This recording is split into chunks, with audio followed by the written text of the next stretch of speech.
जय हिंद बच्चों, इस समय आप लोग महामना इंस्टीट्यूट के YouTube चैनल से जुड़े हुए हैं और इस चैनल में मैं आप सबका स्वागत करता हूं। आज हम लोग class 10th physics Hindi medium NCERT book के फर्स्ट चैप्टर को शुरू करने जा रहे हैं और फर्स्ट चैप्टर है प्रकाश परावर्तन तथा अपवर्तन, यानी लाइट रिफ्लेक्शन एंड रिफ्रैक्शन।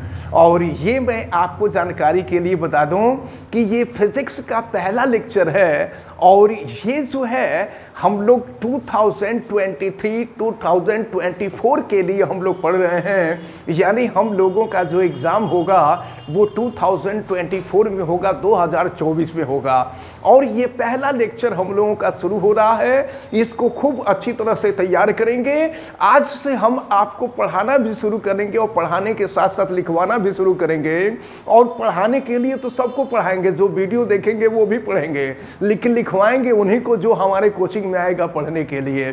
तो अगर आपको अच्छी तरह से पढ़ना है, अच्छी तरह से तैयारी करनी है और अगले साल 2024 में बहुत बढ़िया नंबर आपको लाना है, अगर आपको 90 या 95 से एवं मार्क लाना है तो आप महामना इंस्टीट्यूट में तुरंत आकर के एडमिशन ले लीजिए। आप किसी भी क्लास में पढ़ते हो, चाहे 9, 10th, 11, 12 UP board, CBSE board, science, art, commerce, किसी भी फैकल्टी के स्टूडेंट हो, किसी भी स्ट्रीम के स्टूडेंट हो, आप तुरंत आकर के एडमिशन ले लीजिए क्योंकि नए बैच आपके शुरू हो गए हैं। तो चलिए अब हम आपको बताने जा रहे हैं जो पहले चैप्टर का नाम है प्रकाश परावर्तन तथा अपवर्तन। तो सबसे पहले हमको प्रकाश के बारे में जानना जरूरी है और जैसा कि आपको पता है कि 2024 में आपसे ऑप्शनल क्वेश्चन पूछे जाएंगे। तो ऑप्शनल क्वेश्चन का जवाब देने के लिए आपको पूरा फिजिक्स खूब बढ़िया से तैयार होना चाहिए।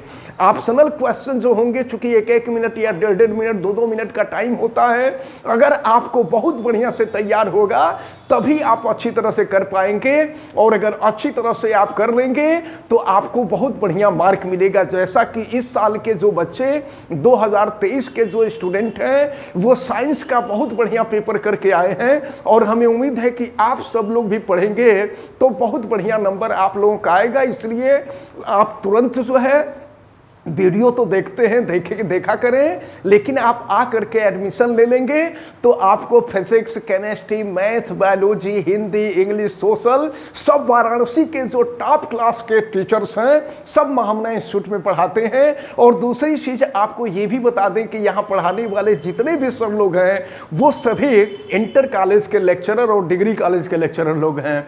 तो इसलिए आपको बहुत अच्छी तरह से पढ़ना है, तैयार करना है। आप तत्काल एडमिशन ले ले। और चलिए अब हम आते हैं अपने विषय पर और सबसे पहले हम आपको प्रकाश के बारे में बताने जा रहे हैं। तो एक छोटा सा पॉइंट जो कि हमसे हमेशा आपसे पूछा जाता है कि प्रकाश वह ऊर्जा है, ये पॉइंट याद रखे रहिएगा कि प्रकाश ऊर्जा है। ये कई बार आपसे ऑप्शनल क्वेश्चन में पूछा गया है कि प्रकाश है और 4 विकल्प दे देगा, ऊर्जा दे देगा, कार्य दे देगा, शक्ति दे देगा और कह देगा उपर्युक्त सभी, या फिर ये भी कह सकता है कि कुछ कहा नहीं जा सकता। तो ये भी कहा जाता है। तो आपको जब तैयार रहेगा, आप बढ़िया से तैयार किए रहेंगे तभी उसका जो सफिशिएंट आंसर होगा, सफिशिएंट आंसर आप देंगे। तो चलिए हम आपको सबसे पहले प्रकाश की डिफिनीशन बताने जा रहे हैं कि प्रकाश की डिफिनीशन क्या है। सबसे पहले तो आप समझ लीजिए कि कोई भी ऑब्जेक्ट आपको तभी दिखाई देता है, ये मार्कर आपको तभी दिखाई दे रहा है जब इसके ऊपर प्रकाश टकरा रहा है। अगर कमरे में प्रकाश न हो तो ये मार्कर नहीं दिखाई देगा। कमरे में बिल्कुल अंधेरा हो तो अगर आप अपने हाथ में कोई चीज लिए हो तो नहीं दिखाई देगा। आप अपने हाथ में क्या लिए हैं आपको ये नहीं पता चलेगा अगर अंधेरा हो तो अब सबसे पहले हम लोग प्रकाश के बारे में पढ़ें। प्रकाश क्या है? तो प्रकाश वह ऊर्जा है जो किसी वस्तु से टकरा करके जब हमारे आंख की तंत्रिकाओं को संवेदित करती है तो वह वस्तु हमें दिखाई देने लगती है। तो ये प्रकाश की परिभाषा है, आप अच्छी तरह से याद रखे रहिए और ये भी आप याद रखे रहेंगे कि प्रकाश एक ऊर्जा है। तो डेफिनेशन आप अच्छी तरह से याद कर लीजिए कि प्रकाश वह ऊर्जा है जो किसी वस्तु से टकराकर हमारे आंख की तंत्रिकाओं को संवेदित करती है तो वो वस्तुएं हमें दिखाई देने लगती हैं। अब इसके बाद हम आपको बता दें कि प्रकाश जो होता है वह सीधे चलता है। आपको मालूम है प्रकाश सीधे चलता है, तो प्रकाश सीधे चलता है यानी किरण के रूप में चलता है, इसलिए इसे हम प्रकाश किरण भी कहते हैं। प्रकाश किरण कहते हैं, लाइट रे कहते हैं, ठीक ना। प्रकाश किरण कहा जाता है, लाइट रे कहा जाता है, या लाइट रेज भी कह सकते हैं, प्रकाश किरणें। अब हम आपको बता दें कि जब प्रकाश चलता है तो उसमें केवल एक प्रकाश की किरण नहीं होती है, ढेर सारी प्रकाश की किरणें एक साथ चलती हैं। तो जब एक साथ ढेर सारी प्रकाश की किरणें चलती हैं तो इनको हम कहते हैं प्रकाश किरण पुंज। ये जो आप देख रहे हैं, जब एक साथ कई प्रकाश की किरणें एक तरफ चलती हैं तो इनको हम कहा करते हैं प्रकाश किरण पुंज कहा जाता है, प्रकाश किरण पुंज, ठीक ना। बीम ऑफ लाइट रेज इनको कहते हैं, beam of light rays, light rays. तो इसको आप अच्छी तरह से याद रखे रहेंगे, ये प्रकाश किरण पुंज है। तो अभी यहां से जो पहली डिफिनीशन है वहां से तीन बातें निकल करके आती हैं। पहली बात तो ये कि प्रकाश ऊर्जा है, और दूसरी चीज मैं आपको यह भी बता दूं कि प्रकाश हमें आंखों से दिखाई नहीं देता, हम प्रकाश को देखते नहीं हैं, लेकिन प्रकाश की उपस्थिति में ही वस्तुएं दिखाई देती हैं। हम लोग प्रकाश को नहीं देख सकते, लेकिन अगर प्रकाश नहीं रहेगा तो हम किसी वस्तु को भी नहीं देख सकते। इसको याद रखे रहेंगे। और दूसरी चीज आपको प्रकाश किरण बताई गई, और तीसरी जो चीज बताई गई वो प्रकाश किरण पुंज बताई गई। तो इन छोटी छोटी बातों को आपको अच्छी तरह से याद रखना होगा। और अब जैसा कि चैप्टर का नाम है प्रकाश परावर्तन तथा अपवर्तन, तो सबसे पहले हम लोग प्रकाश के परावर्तन के बारे में हम लोग पढ़ेंगे। प्रकाश का परावर्तन, तो देखा जाए प्रकाश का परावर्तन क्या है। प्रकाश का परावर्तन, ये अगली हेडिंग होगी या अगला जो टर्म है इसको हम बताने जा रहे हैं। प्रकाश का परावर्तन, प्रकाश का परावर्तन। तो प्रकाश का परावर्तन यानी कि reflection of light, reflection of light, प्रकाश का परावर्तन। तो प्रकाश का परावर्तन क्या है, ध्यान से समझिए। इसमें क्या होता है, एक चिकना तल होता है, देखिए ये चिकना तल है, ठीक है। इसमें एक चिकना तल होता है, और चिकना तल कब कहेंगे, जब इसके ऊपर पॉलिश लगा हो।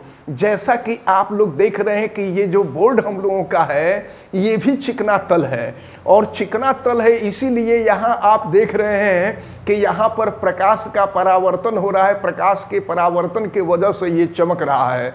अब जरा ध्यानपूर्वक देखें, कभी कभी कुछ लोगों का चेहरा भी खूब चमकता रहता है, और अगर किसी व्यक्ति के सिर पे बिल्कुल बाल ना हो तो उनका सिर भी बहुत बढ़िया चमकता है। तो चलें इसको हम देखने जा रहे हैं, प्रकाश का परावर्तन। तो है क्या प्रकाश का परावर्तन, ये हम आपको बताने जा रहे हैं। अब हम लोगों को प्रकाश स्रोत के बारे में पढ़ना होगा। प्रकाश स्रोत, प्रकाश स्रोत ये है प्रकाश स्रोत, यानी सोर्स ऑफ लाइट इसको हम कहेंगे, source of light, source of light, प्रकाश स्रोत। तो वह स्रोत जिससे प्रकाश की किरणें आ रही हैं उसी को हम कहते हैं प्रकाश स्रोत। तो प्रकाश स्रोत के उदाहरण कुछ बताइए आप लोग जरा। जलता हुआ टार्च, केवल टार्च कहेंगे तो गलत हो जाएगा, और जल्दी बोलिए।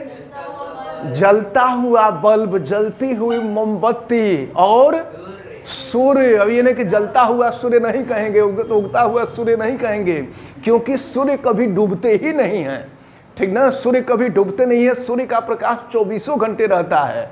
हमारी पृथ्वी के घूमने के वजह से जब सूर्य का प्रकाश आता है तो हम लोगों की तरफ दिन हो जाता है, और सूर्य का प्रकाश नहीं होता है तो रात हो जाता है, और हम लोग उल्टा समझते हैं। हम लोग कहते हैं कि सूर्य ही घूम करके इधर से इधर चले जाते हैं। चलिए, फिलहाल ये है चिकना तल, और ये है सोर्स ऑफ लाइट, प्रकाश स्रोत। प्रकाश स्रोत से प्रकाश की किरण आ रही है। हम आपको प्रकाश के परावर्तन के बारे में विधिवत बताएंगे, लेकिन सबसे पहले ये जो छोटी छोटे टर्म्स हैं इनको हम समझ लें। ये प्रकाश स्रोत है, और प्रकाश स्रोत से आने वाली ये किरण है। इस किरण को हम कहते हैं आपतित किरण। इनको हम आपतित किरण कहते हैं, इंसिडेंट रे कहते हैं, इंसिडेंट रे कहते हैं, आपतित किरण। रेज भी कह सकते हैं, क्योंकि एक किरण तो आती नहीं है, ढेर सारी किरणें आती हैं। तो ये प्रकाश स्रोत है, और प्रकाश स्रोत से आने वाली जो किरण होती है वो आपतित किरण कहलाती है। और ये जो तल है ये चिकना तल है। इस चिकने तल को हम कहा करते हैं परावर्तक तल। ये जो चिकना तल है इसको हम कहेंगे परावर्तक तल, ठीक ना। रिफ्लेक्टिंग सरफेस कहते हैं, रिफ्लेक्टिंग सरफेस, रिफ्लेक्टिंग सरफेस परावर्तक तल है। अब देखिए, तो यह आपतित किरण इस परावर्तक तल के जिस बिंदु पर काटती है या जिस बिंदु पर पड़ती है, उस बिंदु को हम कहा करते हैं आपतन बिंदु। आपतन बिंदु कहा करते हैं, इंसिडेंट पॉइंट कहा करते हैं। ये है इंसिडेंट पॉइंट, आपतन बिंदु। और जानते हैं क्या होता है, जब प्रकाश स्रोत से प्रकाश की किरण चलती है तो यह प्रकाश की किरण चिकने तल से टकराती है, और चिकने तल से टकराने के बाद जिस माध्यम से वो आई होती, देखिए यहां से ऊपर के तरफ का एक माध्यम है, तो जिस माध्यम से वो आई होती है उसी माध्यम में वापस लौट जाती है। तो प्रकाश किरण का ध्यान समझिए, प्रकाश स्रोत से चलने वाली प्रकाश किरण किसी चिकने तल से टकरा करके उसी माध्यम में वापस लौट जाती है, तो इस क्रिया को ही हम प्रकाश का परावर्तन कहते हैं। या अगर प्रकाश के परावर्तन को हम ऐसे भी कह सकते हैं कि प्रकाश किरण का चिकने तल से टकरा करके उसी माध्यम में वापस लौटने की क्रिया को ही प्रकाश का परावर्तन कहते हैं। तो इसको आप अच्छी तरह से याद रखे रहेंगे, ये प्रकाश के परावर्तन की परिभाषा रहे, ठीक ना। कि प्रकाश की किरण आए और किसी चिकने तल से टकराए और टकरा करके उसी माध्यम में वापस लौट जाए, उसी माध्यम में रिटर्न हो जाए, इसी को हम कहते हैं प्रकाश का परावर्तन। अब ये जो किरण वापस लौटती है इसको हम कहते हैं परावर्तित किरण। ये परावर्तित किरण रिफ्लेक्टेड रेज कहलाती है, रिफ्लेक्टेड रे या रेज भी कह सकते हैं, ये परावर्तित किरण है। और हम आपको बता दें कि आपतन बिंदु पर लंब खींचा जाता है, आपतन बिंदु पर लंब खींचते हैं, तो आपतन बिंदु पर खींचा गया जो लंब होता है वह अभिलंब कहलाता है। सबको अच्छी तरह से आपको याद करना होगा, और इसको लिखने के लिए महामना इंस्टीट्यूट में एडमिशन लेना पड़ेगा आपको। अब ये है अभिलंब जिसको हम कहते हैं नॉर्मल। और जरा ध्यान पूर्वक देखें, यह अभिलंब और ये आपतित किरण है। अभिलंब और आपतित किरण के मध्य बनने वाले कोण को हम आपतन कोण कहते हैं। आपतन कोण, इंसिडेंट एंगल, इंसिडेंट एंगल है और इसको आई से प्रदर्शित किया जाता है। आपतन, ये जो आपतन कोण है, आपतन कोण को आई से प्रदर्शित करते हैं। तो आपतन कोण की डिफिनीशन याद रख लीजिए, क्या है? अभिलंब तथा आपतित किरण के मध्य बनने वाले कोण को आपतन कोण कहते हैं। और फिर ये अभिलंब तथा ये है परावर्तित किरण। अभिलंब और परावर्तित किरण के मध्य बनने वाले कोण को, ये जो कोण है इसको हम कहते हैं परावर्तन कोण, रिफ्लेक्टेड एंगल कहते हैं। ये कहलाता है रिफ्लेक्टेड एंगल, रिफ्लेक्टेड एंगल कहलाता है और इसको स्मॉल आर से रिप्रेजेंट करते हैं। तो इसको आप अच्छी तरह से ध्यान में रखे रहें। चलिए एक बार फिर से आप अच्छी तरह से ध्यान में रख लीजिए।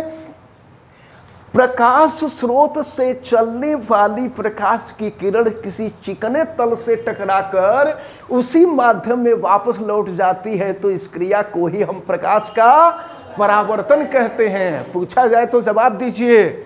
और प्रकाश स्रोत से आने वाली किरण को आपतित किरण कहते हैं और यह आपतित किरण परावर्तक तल के जिस बिंदु पर टकराती है उस बिंदु को क्या कहते हैं? आपतन बिंदु कहते हैं। और वह प्रकाश की किरण जो उसी माध्यम में वापस लौटती है उसे परावर्तित किरण कहते हैं। और आपतन बिंदु पर खींचा गया लंब अभिलंब कहलाता है। अभिलंब तथा आपतित किरण के मध्य बनने वाले कोण को आपतन कोण कहते हैं। और किससे प्रदर्शित करते हैं? आई से प्रदर्शित करते हैं, स्मॉल आई से प्रदर्शित करते हैं, केवल आई से नहीं। रेहान सही से बोलिए।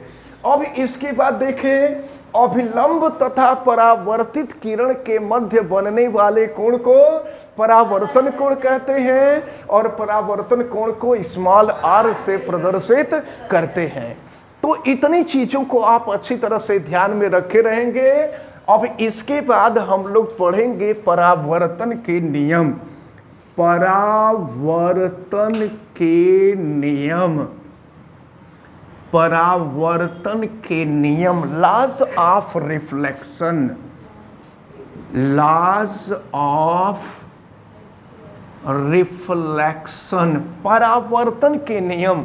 तो देखें, हम आपको बता दें कि परावर्तन के दो नियम होते हैं और इन दोनों नियमों को हम लोगों को बहुत अच्छी तरह से ध्यान में रखना है। पहला नियम हम आपको बताने जा रहे हैं। परावर्तन के कितने नियम? दो नियम, ठीक ना? अच्छी तरह से इसको ध्यान में रखे रहिए। तो परावर्तन का पहला नियम यह है कि आपतन कोण और परावर्तन कोण ये दोनों आपस में बराबर होते हैं, यानी angle I is equal to angle R होता है। ये परावर्तन का पहला नियम है, इसको अच्छी तरह से आप याद रखे रहेंगे। इसके बाद हम दूसरे नियम पर आ जाएं तो दूसरा नियम क्या है? दूसरा नियम आपतित किरण, परावर्तित किरण और आपतन बिंदु पर खींचा गया अभिलंब, ये तीनों एक तल में होते हैं। तो इनको आपको बहुत अच्छी तरह से ध्यान में रखना होगा। परावर्तन के जो दोनों नियम हैं, परावर्तन के दोनों नियम, दोनों नियमों में से पहला नियम कौन बताएगा आप लोगों में से?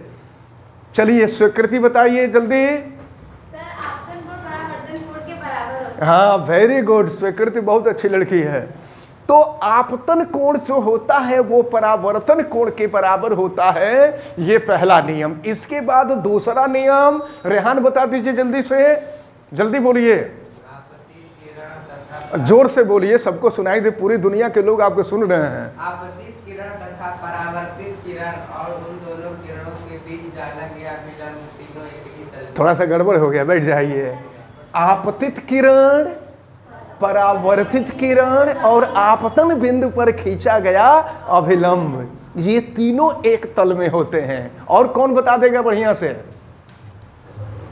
चलिए वैष्णवी बता दीजिए, बोलिए जल्दी। आपतन कोण तथा परावर्तन, आपतित कोण तथा परावर्तित कोण आतन बिंदु पर खींचा गया। हाँ, घबरा के नहीं बताया जाता है, घबरा के नहीं बताया जाता है, बैठ जाइए।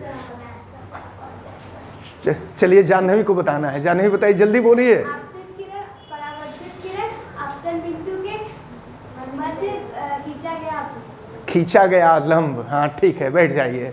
अब देखिए क्या क्या बताया गया कि आपतित किरण, परावर्तित किरण। आप लोग पहली बार बोल रहे हैं तो गड़बड़ हो जा रहे हैं आप लोग, और यही होता है। ऐसे तो सब लोग बहुत तेज होते हैं, जब खड़ा होने के बाद बीमारी पकड़ लेती है, और फिर यहाँ जब कैमरे के सामने आएंगे, बोर्ड के सामने आएंगे तो और बड़ी बीमारी पकड़ लेगी।